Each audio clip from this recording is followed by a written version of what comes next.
The next morning, Corvin found himself restless.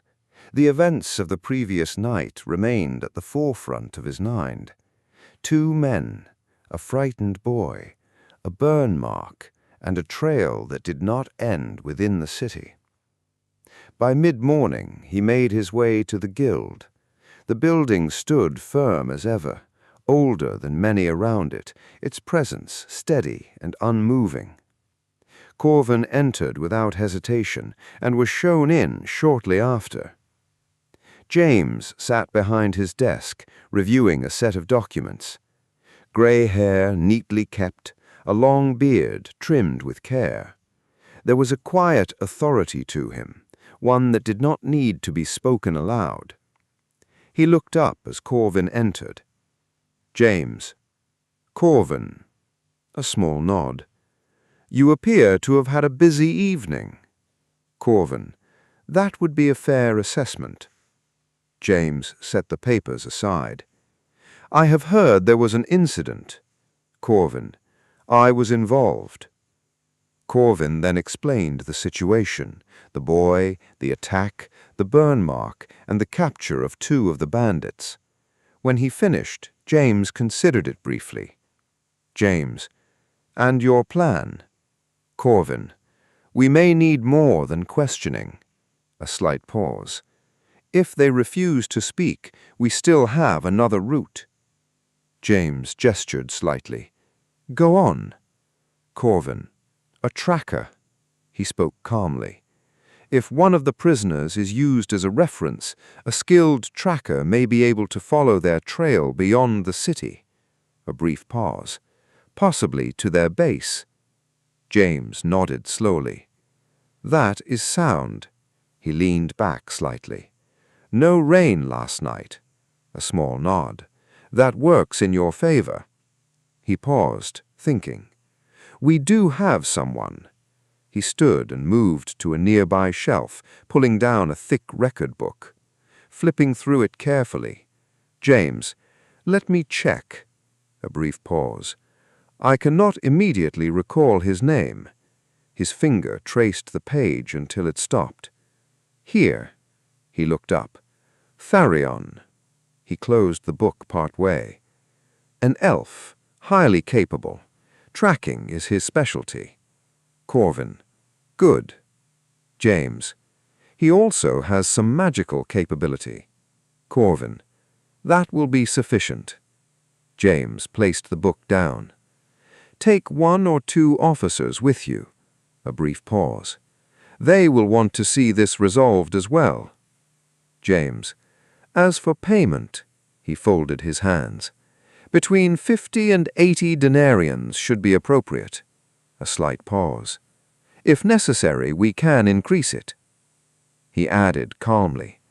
Proper compensation ensures cooperation. Corvin. Understood. A brief silence followed.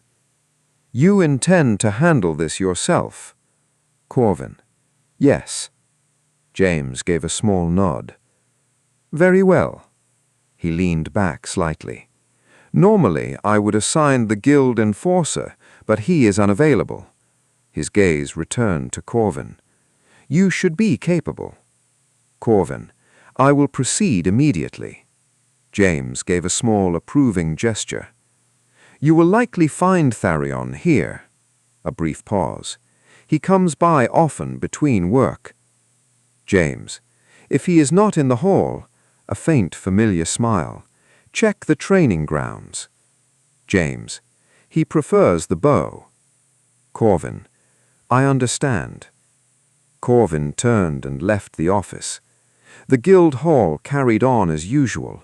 Voices, movement, routine. He approached the front desk. Corvin.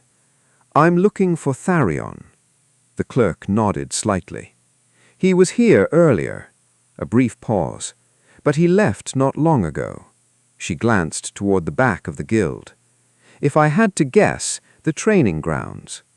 Corvin nodded. Corvin. Thank you.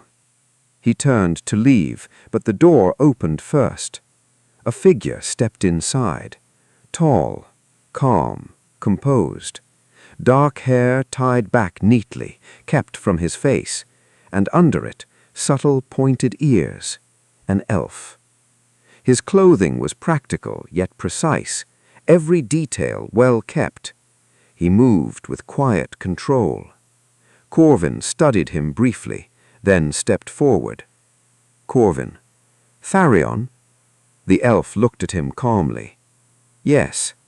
A pause. Is there something you require? Corvin. Work. Tharion's gaze remained steady. What kind? Corvin. Something that falls within your specialty. A brief pause. I need you to help me find a group of bandits. Tharion studied him for a moment. What do you know about them? Corvin. 2 were captured last night. A slight pause. But they have not revealed the location of their camp. Tharion nodded once slowly.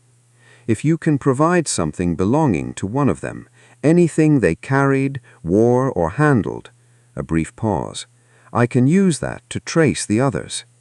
He continued calmly. That should be enough to locate where they are hiding. Corvin nodded.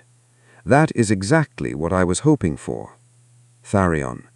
Then I will require that item before we begin. Corvin. We will obtain it at the police station. A brief pause. Then we move. Tharion gave a small nod. Very well. No hesitation. No wasted words. Corvin turned toward the exit. Tharion followed. And together, they stepped out into Iberian, toward the beginning of the trail.